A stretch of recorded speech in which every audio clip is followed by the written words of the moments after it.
Bonjour, bienvenue à ce nouvel épisode du Balado Voix de la saison 2. Aujourd'hui, je suis en présence de deux inhalothérapeutes, Mégane et Adriana, Oui. qui sont respectivement, qui sont toutes les deux en fait inhalothérapeutes à Montréal et qui ont 4 et 15 ans d'expérience en fait. Et aujourd'hui, on est venu jaser de un peu le rôle entre la santé des poumons puis votre rôle de professionnel comme inhalothérapeute et mon rôle d'orthophoniste dans la santé des cordes vocales. Un petit peu plus haut que vous, là. Mais on va voir que tout ça se rattache. Et en fait, j'ai fait appel à vous parce que je sais que votre expertise et votre passion, ça fait de vous des professionnels, tu sais, qui vont vraiment venir enrichir cette discussion-là puis venir faire profiter à nos auditeurs toutes ces belles connaissances-là. Donc, merci les filles et bienvenue. Merci. Ça fait plaisir. Hein? Et là, je vais commencer par vous poser une question parce qu'on est au balado voix. Donc, Adriana, je vais commencer par toi. Oui. Je vais te demander, c'est quoi pour toi la voix? Je vais me répéter. C'est une émission télé? Non, c'est une blague. C'est ce qui nous permet de communiquer. C'est le son qui sort de notre bouche. Parfait. Puis, ça a quelle importance pour toi, tu sais, dans ta vie, dans ta profession? La voix, Oui. c'est ce qui nous permet d'interagir avec nos patients, là. C'est sûr que, par exemple, nos patients qui ont des trachéos, qui n'ont plus de voix, on communique d'une autre façon, là. Donc, c'est vraiment primordial pour pouvoir faire un bilan de qu'est-ce qui se passe avec nos patients puis savoir comment ils vont, là. Super. Puis je vais passer maintenant à Mégane. Oui. C'est quoi pour toi la voix? Un peu comme Adriana vient de le dire, je pense que c'est vraiment notre façon à nous de pouvoir communiquer. Parce qu'effectivement, sans la voix, on réalise qu'il y a beaucoup de choses qu'on ne pourrait pas comprendre ni faire. Donc, vraiment, notre beau moyen de communication entre humains. Voilà. Oui. Puis, dans le fond, ce qui nous unit, c'est vraiment que, tu sais, la voix n'est pas très loin de votre quotidien, dans le fond, la respiration et tout. Fait que, tu sais, quand j'ai fait appel à vous, est-ce que vous étiez comme un peu surprise que de ce sujet-là, ou vous avez dit, enfin, quelqu'un qui s'intéresse au lien entre les deux, ou, tu sais, quand même... En tout cas, pour ma part, moi, je trouvais, honnêtement, je me posais la question. Je me suis dit, effectivement, c'est rare qu'on a affaire à des orthophonistes. Supposons à l'hôpital, on a plus affaire avec des nutritionnistes, mais rarement, en tout cas, pour ma part, des orthophonistes. On les croise pas souvent, mais sur le coup, on s'est dit, qu'est-ce qu'ils veulent vraiment savoir de nous? Mais là, plus qu'on en a parlé ensemble, plus qu'on s'est rendu compte que, OK, il y a moyen d'expliquer puis de mieux comprendre notre rôle avec la voix chez les patients, là. Oui, c'est ça. Puis dans le fond, tu sais, un petit peu pour mettre les gens en contexte, c'est que vraiment, on a discuté avant là, pour préparer notre épisode, puis on a discuté justement de ce sujet-là, un peu où on irait. Puis je pense que c'est ça que tu dis, Adriana, c'est qu'en faisant ces discussions-là, tu as vu que tu avais quand même ton rôle à jouer et que j'avais mon rôle à jouer justement dans la santé des poumons. Et... j'ai posé la même question à une de mes collègues ORL, Dr. Aginimana, qui travaille sur la Rive-Sud de Montréal, et je lui ai posé la même question. Je lui ai dit, tu sais, c'est quoi le lien entre les deux? Puis je vais nous laisser écouter ce qu'elle a dit, puis après ça, je pourrai prendre vos réactions. OK. Les poumons sont la continuité de ce qui se passe au niveau de la sphère ORL. On commence de plus en plus, en fait, là, avec les études sur l'asthme, la rhinosinusites chronique avec polype, que c'est relié, puis que la muqueuse, dans le fond, qu'il y a dans le nez, dans les sinus, dans la gorge, dans la trachée, au niveau du larynx, dans les poumons, c'est comme une continuité, c'est la même affaire. Il n'y a pas un endroit où ça coupe puis que ça dit là je suis du poumon puis là je suis ensuite c'est sûr qu'on respire par la sphère ORL même si les échanges gazeux se font au niveau des poumons, donc ça prend une sphère ORL en santé, que ce soit le nez, les cordes vocales. Ensuite, si on parle aussi de comment la voix que vous entendez en ce moment est produite, on parle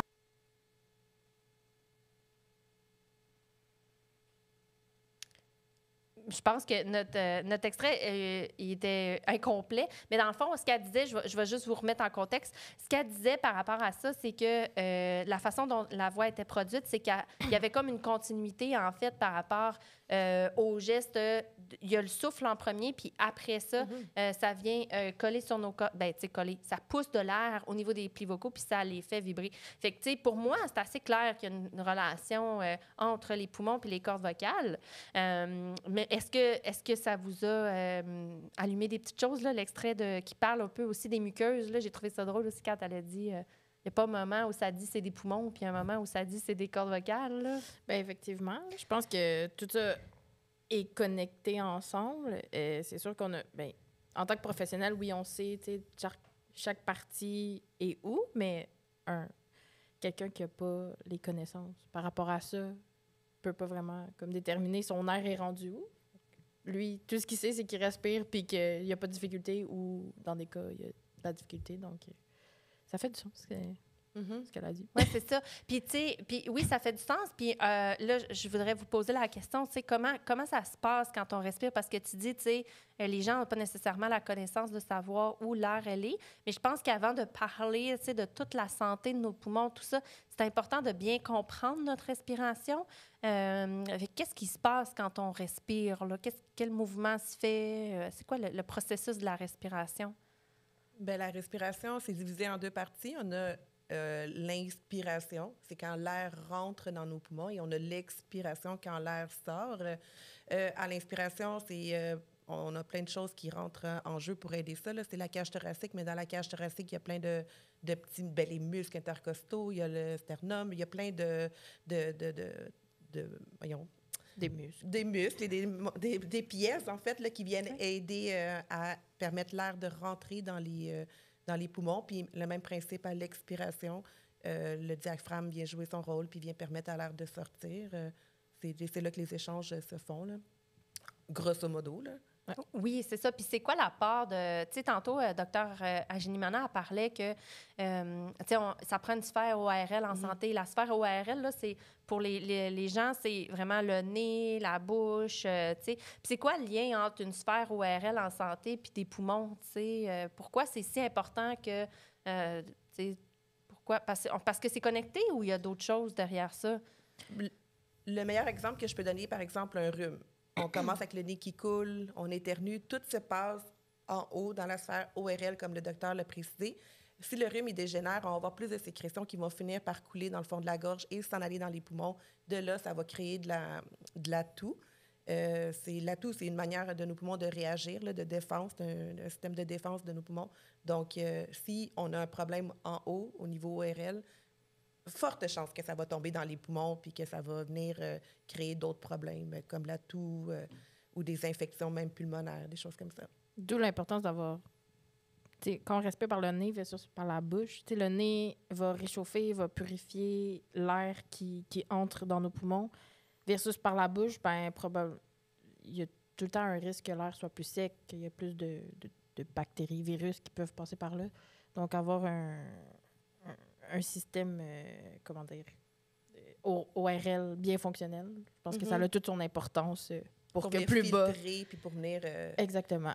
Aider là, dans qu'est-ce qu'on respire. Là. C'est comme l'entrée, dans le fond. Oui, Il faut que l'entrée soit clean pour que le reste il fonctionne bien. Là. Exact. Ouais. Puis, tu sais, si on va plus bas au niveau des cordes vocales, mais tu sais, il faut savoir que les cordes vocales ont comme deux fonctions. Ont la fonction qu'on connaît, là, de produire la voix, on les associe. En fait, on dit cordes vocales, mais je devrais dire plis vocaux, là, parce que maintenant, on dit des plis vocaux, mais pour tout le monde, c'est plus facile de comprendre des cordes vocales. Mais en fait, c'est que ça, c'est la fonction qu'on connaît de nos cordes vocales. Mais ce qui nous fait tousser, c'est aussi nos cordes vocales. Puis moi, j'aime bien dire à mes clients que c'est la fonction première des cordes vocales. T'sais. La voix, c'est juste un bonus. C'est juste un bonus. Fait que, tu sais, vous avez parlé de l'importance d'avoir, tu sais, la sphère ORL en haut, en santé, mais j'ajouterais la sphère, le L du ORL, là, qui est laryngée, il faut aussi qu'elle soit en santé. Fait que, tu sais, des cordes vocales en santé, ça veut dire aussi un système respiratoire aussi en santé. Fait que si on prend, par exemple, des gens qui ont des problèmes avec les cordes vocales, soit une mauvaise fermeture ou soit une incapacité à bien se fermer ou à bien créer un système étanche, bien là, la toux va être moins productive. Donc, dans des cas où il y a une infection, tu sais, bien, on va pouvoir, tu sais, on va noter des difficultés là, à plus long terme à se dégager des sécrétions, par exemple, parce que la toux, tu sais, est plus difficile, là. Exact. Oui. Fait que c'est vraiment super intéressant de dire que, bon, là, maintenant, on le sait que les cordes vocales, l'appareil respiratoire, on l'a situé, on le sait que ça permet de... tu sais, ça a un lien, tout ça. Puis je dirais, est-ce que vous, dans votre quotidien d'inhalothérapeute, est-ce que vous rencontrez beaucoup de gens qui ont des problèmes pulmonaires puis qui pourraient aussi, ou que vous notez que, tu sais, dans certaines pathologies, vous dites, ah oui, ces gens-là, tu sais, ont aussi de l'essoufflement, une voix plus rauque, une voix... Est-ce que c'est... Oui, on en fréquente. Si c'est la question, on en a beaucoup, oui, parce que on voit vraiment beaucoup de gens avec des problèmes pulmonaires, mais mettons que si on se concentre en 2 grosses pathologies avec lesquelles on travaille, exemple la MPOC, puis les asthmatiques, mais dans la MPOC, dans l'évolution de la maladie, la perte de la voix qui devient plus rauque, c'est fréquent. Je peux aussi rajouter nos patients qui ont des cancers de la gorge, nos fumeurs qui ont développé des cancers ou pas. Là. Des fois, il y en a que c'est des cancers de la bouche, gorge, tout ça. Donc, on le voit, là, le changement dans la voix ou qui perdent tout simplement l'usage de leur corde vocale. Puis, comme je l'ai dit plus tôt, qui vont finir avec une trachéo, des problèmes comme ça. Ou juste la médication. Il y a des gens qui prennent des pompes pour les poumons que ça affecte les cordes vocales. Donc, la voix change aussi. Oui, c'est ça. Puis est-ce qu'il y a des trucs efficaces pour limiter ces effets-là? D'abord, là, Mégane, dis-moi, c'est quel type de médicament qui va pouvoir avoir comme effet, ce changement-là sur la voix? Je te dirais que surtout ceux qui prennent des corticostéroïdes, c'est surtout la médication qui peut avoir des effets sur les cordes vocales, souvent. Donc, avoir une bonne hygiène au niveau de la bouche par rapport à cette médication-là, c'est très important. De un, pour éviter de faire des petits champignons dans leur bouche. Mais je pense aussi pour venir un peu... enlever ce qui peut se loger à long terme, parce que c'est des patients qui ne prennent pas ça juste pour une période, exemple, intense pendant 1 mois. C'est des patients qui vont prendre ça jusqu'à la fin de leur jour. Là. C'est une fois que tu es diagnostiqué, tu dois te traiter pour éviter que ta maladie l'empire, là, pour la stabiliser, en fait.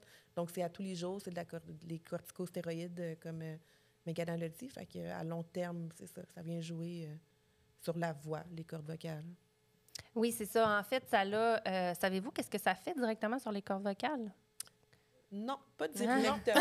Mais moi, je peux répondre à cette question-là. En fait, vous savez qu'est-ce que ça fait, les corticostéroïdes, sûrement sur la muqueuse, justement, des bronches puis tout ça, tu sais. Oui. Fait que dites-vous que ça a le même effet. Impact. C'est ça. Fait que, tu sais, ça vient comme faire en sorte que la muqueuse des plis vocaux, bien, de un, tu sais, ça diminue son hydratation, mais, tu sais, ça diminue aussi sa capacité, tu sais, à se régénérer et tout, là. Fait que, tu sais, l'inflammation, la protection, puis, tu sais, à se protéger elle-même. Donc, c'est ça. C'est pour ça aussi que c'est beaucoup lié. Ces médicaments-là sont aussi beaucoup liés avec des changements au niveau, tu sais, d'une voix plus rauque ou, tu sais, d'une voix un peu plus...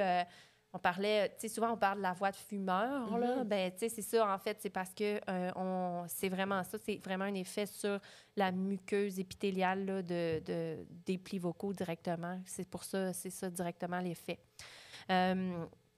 Puis tantôt, tu m'as dit la MPOC, dans le fond, c'est quoi cette maladie-là, juste pour comme clarifier un petit peu pour nos auditeurs, là, rapidement. La MPOC, c'est un diminutif de maladie pulmonaire obstructive chronique. Donc, on a les gens qui font de l'emphysème, puis de la bronchite, plus des bronchites chroniques, là. C'est séparé comme en 2 familles dans tout ça. Puis, c'est ça, c'est des maladies au niveau du poumon, là, souvent secondaires à la cigarette, à la fumée secondaire aussi. Il y a des gens aussi qui peuvent naître avec des déficits au niveau de leurs poumons qui peuvent le développer parce que, des fois, on a des patients qui nous disent « Ah, j'ai pas fumé tant que ça », mais malheureusement, des fois, ça fait en sorte qu'ils développent la maladie quand même à cause de... Il y a comme une prédisposition, oui, là. Exactement. Oui, OK. OK. Puis, dans le fond, on parlait tantôt, là, on a bien situé, je vais revenir, là, je vais résumer. On a bien situé le rapport entre les cordes vocales. On a parlé aussi de la fonction des cordes vocales, la voix et l'atout. Mais là, j'aimerais vraiment qu'on se concentre sur justement cette fonction-là, la fonction de l'atout. Vous, en tant qu'inhalothérapeute, là, tousser, c'est pas mal une de vos façons efficaces là, de traiter vos patients, je pense. Là, hein? Surtout qu'il y en a qui sont très encombrés, là, je dirais que c'est une bonne façon de pouvoir les dégager. Mais c'est sûr que nous, on travaille beaucoup en collaboration avec les physiothérapeutes par rapport à l'atout. Oui, tout à fait. Donc, voilà. Mais oui, c'est quelque chose de très présent dans notre pratique. Fait que c'est pas vous nécessairement qui allez traiter comment bien tousser, mettons. Vous allez laisser ça plus aux physiothérapeutes à cause de la respiration? Non, c'est dans notre rôle. C'est juste que dans notre milieu hospitalier, c'est des tâches qui sont réparties, mais on est tout autant capable d'aller... On arrive, exemple, de fin de semaine. Les physios, des fois, ne sont pas toujours présents. Si on voit un patient qui est encombré, on est capable de faire de l'atout dirigé. On est capable d'aider notre patient à bien tousser, à l'encourager à se dégager. Là. On a aussi un petit peu des instruments qui peuvent les aider, tu sais, un peu ce qu'on appelle, nous, communément, de la inspirométrie incitative. Donc, un patient qu'on force, en fait, à aller inspirer, d'aller un peu expandre son poumon pour pouvoir, justement, aller dégager le plus possible les sécrétions qui se trouvent dans le bas du poumon, parce qu'on a tendance à sous-respirer, si je peux dire ça comme ça. Là, on respire très peu et on ne va pas chercher l'ampleur de tout notre poumon. Donc, les patients qui ont des bonnes toux à cause des sécrétions, bien, ça leur permet d'aller chercher toutes ces petites zones-là, de ramener les sécrétions puis de les expectorer par la suite. OK. Puis donc, j'aimerais bien comprendre le fait, c'est d'aller chercher l'inspirométrie, c'est vraiment d'aller chercher la force inspiratoire pour que quand on tousse, ça soit plus efficace. Exactement. Pour qu'on puisse aller déloger un peu ce qu'on n'est pas capable d'aller chercher nécessairement quand on est dans notre vie de tous les jours, puis qu'on est un petit... quand on est malade, habituellement, on est plus alité, on a moins de force. Fait qu'avec cet appareil-là, on est capable d'aller chercher plus de composantes dans le poumon pour aider notre patient à aller chercher tout ce... Si je peux dire en Moi, parenthèse, j'aime ça. Comment je l'explique à mes patients, là, mettons, oui, c'est comme une grappe de raisin. Okay. On s'imagine une belle grappe de raisin, puis les petits raisins en bas sont tout affaissés, sont mous, puis on veut aller les gonfler. On veut que tous nos raisins soient beaux. Donc, c'est ce que je leur dis que ça va faire. Ça va venir chercher toutes les zones du poumon. Puis je leur dis aussi que c'est comme aller au gym, mais pour les poumons. On travaille le poumon. Là, on le fait travailler un peu plus qu'à l'habitude parce que, comme Megan l'a dit, à l'hôpital, les patients sont alités, donc ils ne font pas d'efforts. Ils ont moins tendance à aller faire des soupirs. C'est un peu aussi l'équivalent d'un soupir quand que je leur explique un peu. Là, quand on soupire, on le sent. Là. On va chercher... Moi, je l'ai fait comme instantanément. Excuse-moi, je sais comme faut que je les ai. Donc, on le sent, là, que notre poumon, l'air rentre jusqu'en bas, puis... Ça, c'est vraiment aidant là, pour aller déplacer, bouger les sécrétions qui, eux, viennent surstimuler l'atout. Oui, puis je trouve ça super intéressant que vous travaillez ça parce que de plus en plus, nous, mettons, en orthophonie de la voix, là, ben, on va encourager les gens à travailler leur respiration, mais même pas juste l'expiration, mais beaucoup l'inspiration. Puis j'ai aimé ça quand tu as dit, ben on respire pas beaucoup, puis là, tu étais sur ton corps, puis tu étais comme juste là, alors que après ça, quand tu as parlé, on va aller chercher tout le poumon, tu as vraiment descendu tes mains. Fait que je trouve ça super intéressant parce que je me dis, c'est aussi des techniques qui nous tendent à vraiment se démontrer comme étant efficaces, d'aller chercher un plus grand volume inspiratoire, là, même juste pour, dans le fond, pour l'atout, puis pour la voix. Je viens de réfléchir, c'est comme un peu intuitif, là, parce que je viens de dire que les deux fonctions, c'est ça. Fait que je trouve ça vraiment super intéressant que l'inspiration est vraiment travaillée, puis on l'explique, puis avec la grappe de raisin. Et est-ce que ça vous arrive des fois de vous dire que, cette toux-là, n'est pas nécessaire, là? Est-ce que une toux, c'est toujours nécessaire ou des fois, on tousse pour rien? Bien, selon moi, c'est nécessaire. Notre corps réagit à quelque chose. Notre poumon, il réagit à une agression, que ce soit de l'inflammation, des sécrétions, un petit virus, quoi que ce soit. C'est sa manière de se défendre. Donc, on ne peut pas dire que c'est pas nécessaire. Je pense qu'il y a quelque chose. Il faut pousser l'investigation. Pourquoi qu'on tousse autant? Puis là, après ça, c'est des diagnostics. Il faut aller faire des examens, des analyses pour savoir qu'est-ce qui se passe derrière ce tout-là. Parce que quand tout va bien, on tousse pas. Sinon, on serait en train de tousser en permanence en ce moment. Oui, bien, c'est ça que je trouve intéressant, c'est que, tu sais, c'est pas normal de tousser. Non. C'est qu'il y a quelque chose. Ouais. OK. Il y a quelque chose derrière tout ça, là. Ouais. OK. Puis, fait que, tu sais, le concept, là, maintenant, nous, en orthophonie, on a un nouveau concept, là, qui est comme la toux chronique, là. Tu sais, est-ce que c'est quelque chose qui fait du sens pour toi, tu sais, de dire qu'il y a des patients qui toussent, mais finalement, cette toux chronique-là, elle appartient plus à rien, il n'y a plus de réaction. Tu sais, c'est juste une toux pour être une toux, là? Bien, selon moi, là, dans mon expertise à moi, je crois qu'il y a toujours une raison derrière, que ce soit allergique, que ce soit parce qu'on est un fumeur, que ce soit parce qu'il y a une pathologie. Exemple, on est peut-être en début de MPOC puis on le sait pas, en début d'asthme puis on le sait pas. Il y a des tests à faire avant d'aller finalement poser le diagnostic que c'est peut-être un TOC. Je sais pas qu'est-ce que ça pourrait être, là, mais... Puis je pense qu'il faut savoir que la toux, tu sais, comme Adriana parle, on parle beaucoup de poumons, mais tu sais, la toux peut aussi être reliée à tout ce qui est nez, comme les gens, supposons qu'ils font des sinusites un peu chroniques, vont tousser sans nécessairement qu'ils le sachent. C'est quelque chose qu'il faut qu'il être soigné. Parce que tout ce qui va toucher à la sécrétion de l'ORL, dans le fond, va aller affecter la toux aussi. Donc, je pense qu'autant en bas que plus en haut. Tout est relié, hein? Oui, exact. Il y a quelque chose. C'est ça.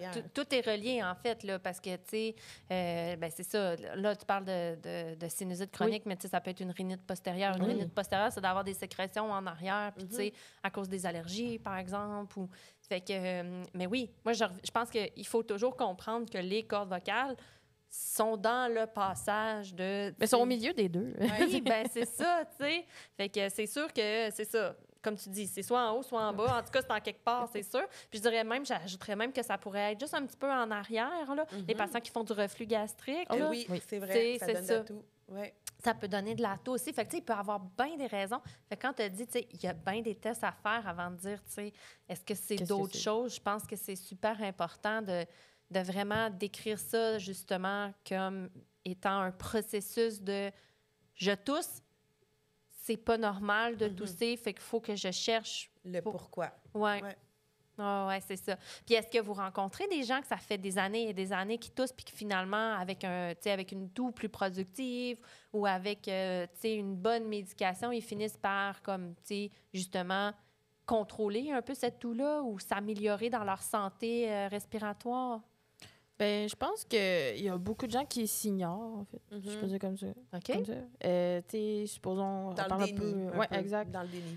Surtout des patients qui ont la MPOC, tu sais, je pense que... Je prends exemple sur certains patients que ça fait des années qui ont des difficultés respiratoires, qui ont de la toux, mais je sais pas si pour eux, ça fait tellement longtemps qu'ils toussent, c'est rendu une habitude. Donc, pour eux, c'est pas quelque chose à s'attarder. Mais on réalise qu'il y a un coup qu'ils comprennent puis qu'ils se font traiter. Puis eux aussi le voient, là, comment leur qualité de vie est améliorée, que leur état n'était pas normal, finalement. Donc, je pense que oui, c'est ça. Mais tu sais, la différence à l'hôpital, c'est que la plupart de nos patients ont déjà reçu un diagnostic aussi. Donc, c'est plutôt rare qu'on les reçoit en début de pathologie puis qui sont comme « moi, je comprends pas, ça fait longtemps ».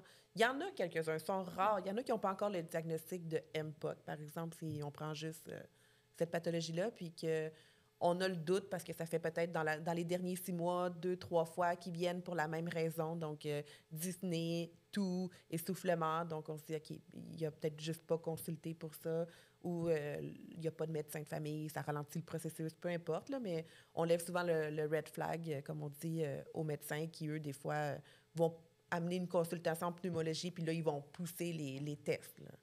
Oui, puis tu reviens encore à ça, que c'est important de définir cette toux-là, c'est important de la décrire, c'est important de la contextualiser. Là.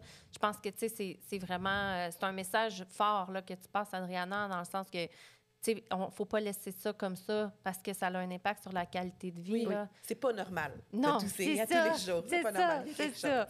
Il y a vraiment quelque chose. Puis en lien avec ça, je vais nous amener à écouter Maude Desjardins, qui est une chercheure à l'Université Laval. Adriana, ça va peut-être un peu te faire cheminer dans la réflexion de la toux est toujours là pour quelque chose. Dans le fond, Maude Desjardins, c'est une chercheure en orthophonie à l'École de diélogie et d'orthophonie de l'Université Laval. Et son champ de recherche, c'est vraiment la respiration. Je vais vous laisser vous parler de la toux d'elle-même. Donc, si on commence par la toux chronique, qui en effet est peut-être plus connue en général parce qu'on a tous vécu des épisodes de toux dans notre vie. Donc, la toux, c'est normal. La plupart du temps, on tousse quand on a besoin justement de protéger nos voies respiratoires. Et on a besoin de dégager quelque chose. Et souvent, il y a une cause à la toux, une cause qu'on peut identifier. Et on peut avoir de la toux de façon plus soutenue quand, par exemple, on a une infection des voies respiratoires supérieures. Mais ce qui arrive, c'est que des fois, on va soit qu'on va avoir trouvé la cause, on va l'avoir traitée, mais la toux va persister, ou bien on va juste simplement pas avoir trouvé de cause, on va nommer ça une toux idiopathique. Et donc, la toux va persister pendant parfois au-delà de 8 semaines. Et c'est là qu'on va parler plus de toux chronique. Et dans ces cas-là, quand on n'a pas vraiment une cause médicale qu'on peut venir régler, c'est là qu'on commence à penser à la rééducation en orthophonie. Intéressant. Est-ce que cette notion-là de délai, là, elle parle beaucoup le délai de 6 semaines, au-delà de 6 semaines, si notre cause médicale est bien prise en charge et qu'on continue à tousser, est-ce que ça, c'était quelque chose qui était comme connu de vous, ce délai-là de 6 semaines? Ou c'est-tu quelque chose aussi dans votre vocabulaire? Ben, plus ou moins, parce que je te dirais que les patients hospitalisés, on les voit sur un court délai, nous. Donc, on n'a pas vraiment le suivi du après. Donc, en tout cas, pour ma part, c'était plus ou moins connu. Je sais. Puis je pense que c'est différent avec notre clientèle. Je pense que le délai de 6 semaines, c'est plus, mettons, on a un bon rhume, on a la grippe, là, on se met à tousser. Les médecins vont nous dire, OK, c'est normal de tousser, tu as une grippe, on te donne un mois, puis au-dessus de 6 semaines, bien, peut-être reviens, on verra qu'est-ce qui a évolué, peut-être en bronchite ou je ne sais pas. Là. Nous, nos patients, MPOC, asthme, c'est des grosses pathologies c'est soit qui toussent tout le temps ou soit qui arrivent en crise, on les contrôle puis ça va mieux. Donc, le 6 semaines en soi, on le vit pas trop à l'hôpital parce qu'on est là, on les traite, ils sont sous antibio côté des infirmières puis ils sont déjà pris en charge. À la maison, je pense que c'est quelque chose qui est bon à savoir parce que souvent les patients qui arrivent à l'urgence, par exemple, ils nous disent « ça fait 1 mois que je tousse ». Ça fait 2 semaines que ça les inquiète. Fait que c'est bon de prendre en considération que, OK, en dedans de cette fenêtre-là, c'est normal de tousser puis d'évacuer si on a un diagnostic. Là. Oui, c'est ça. Puis tu sais, la notion, tantôt, on parlait que vous entraînez pour que la toux soit productive. Bien, il y a aussi la notion, je pense, là-dedans, que c'est normal d'avoir une toux grasse, là, par exemple. On n'a pas parlé des différenciations de type de toux, là, mais une toux grasse que vous entraînez pour être plus productive, ça, pour moi, ça va toujours peut-être rester dans des cas de MPOC, par exemple, parce qu'ils vont peut-être toujours avoir une accumulation de sécrétion. Ça va augmenter quand ils vont être en problématique aiguë, mais ça va sûrement toujours rester. Je pense que la différence ici que Maude nous discutait, c'est vraiment plus au niveau qu'il y a une toux qui persiste, mais elle ne sert pas à rien. Là. Elle est comme juste là pour diminuer la qualité de vie des patients, je pense. Là, effectivement.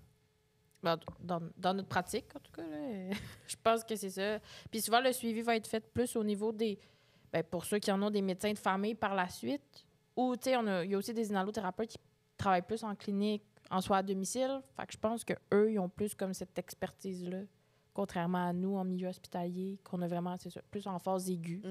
Oui, c'est ça. Vous faites moins la différenciation parce que vous êtes en contact avec de la toux productive. Oui, ce que vous voulez, là, c'est que les patients, ils toussent. Là. C'est ça que vous voulez. Exact. Là. Ou supposons une personne asthmatique décompensée, ben c'est sûr que lui va avoir une toux plus sèche, mais il est dans sa phase aiguë. Donc, Mais souvent, ils vont nous dire que ils toussent pas en temps normal, mais là, depuis qu'ils sont en crise, ben là ça fait 1 semaine, 2 semaines que je tousse sans arrêt, mais là, c'est de pire en pire.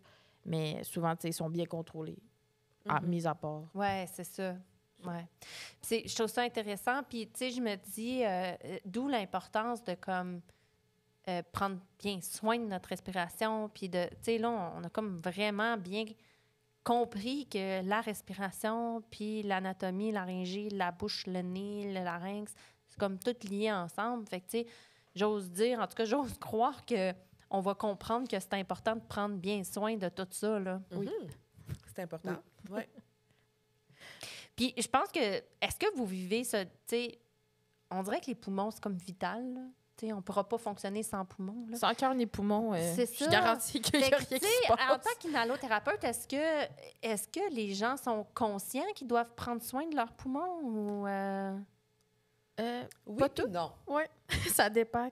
Qui? OK. Non, parce que autant qu'on a des patients qui vont arriver puis qui font vraiment attention, qui sont conscients de leur pathologie, que ce soit l'asthme, MPOC, peu importe ce qu'ils vont avoir, ils veulent se traiter, ils veulent améliorer leur qualité de vie. Autant qu'il y a des patients qui sont conscients des questions, puis ils feront pas d'efforts, puis prennent pas leur médication. Prennent pas leur médication. Ils vont continuer à fumer. Il y a des patients qui reviennent en crise d'asthme parce qu'ils ont un chat, des animaux, mais ils savent que c'est la source principale de leur problème, mais ils vont le garder.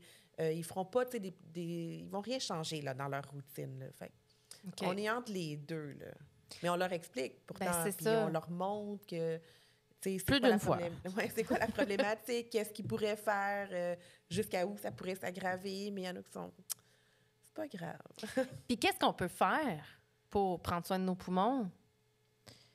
En tant que tel, c'est sûr que je pense que pas fumer. Oui, ça, c'est une des meilleures choses. Si on peut éviter toute fumée secondaire, fumée directe, tout ce qui est, peu importe la fumée là, qui rentre dans nos poumons, c'est pas censé être là. Notre poumon, comment il réagit, il va créer des sécrétions, puis ça crée des problèmes. Ensuite, comme on parlait, comme Adriana parlait tantôt, je pense que garder une certaine... faire de l'activité physique, c'est important. Le poumon est un muscle. C'est important de bien le garder en forme. Donc, tout ce qui est une activité physique, c'est important. Un bon nettoyage aussi, je pense, de tout ce qui est notre facette ORL, c'est important aussi. Oui, surtout en période là, qui commence froide. L'hiver, des bons nettoyages avec de l'eau salée là, au niveau de notre nez, là, ça évite beaucoup de problèmes. Ce qu'on appelle communément un sinus rince. Oui, c'est ça. Oui, puis c'est super important. Là. Les gens n'aiment pas ça. J'imagine que vous vivez la même chose que moi. Là. Les gens disent « Ah ouais, je le sais, on me le dit, mais je le fais pas. » Mais l'importance d'avoir une bonne hygiène nasale, puis oui, mais moi, ma connaissance, pas ma connaissance s'arrête aux cordes vocales, mais quand je le prescris, c'est d'abord pour la santé des cordes vocales, mais en fait, c'est au niveau de la santé de la respiration, là, qu'on le prescrit aussi, là. Comme on l'a dit au début, c'est tout c'est un ensemble, donc, Les enfants, un des meilleurs remèdes qu'on peut faire pour eux, c'est vraiment les toilettes nasales. Ils vont prescrire ça avant même de prescrire des antibiotiques ou des médicaments. Donc, je pense que c'est vraiment très important de comprendre que c'est un des meilleurs... Ça peut éviter que ça dégrade puis que ça l'empire la chose. Exact. Je pense que c'est un des meilleurs remèdes à avoir pour sa santé respiratoire. Oui, c'est ça. Moi, je dirais, je ne sais pas si vous, ça fait partie, mais moi, je dirais que beaucoup l'hydratation aussi. Oui, ça, c'est sûr, mais on pense que c'est acquis. Là. Les gens devraient tous boire de l'eau, mais on va le répéter pour tout le monde. Oui, je pense que... Buvez votre eau tous les jours. Merci, Adriana, mais non, je pense que c'est pas acquis. Honnêtement, je pense qu'on est loin de quelque chose qui est acquis. Je pense qu'il faut le répéter, puis je pense qu'il faut répéter à quel point c'est important que ça fasse partie des habitudes de vie qui sont bien ancrées. Totalement. Une bonne hydratation, ça va bien aider.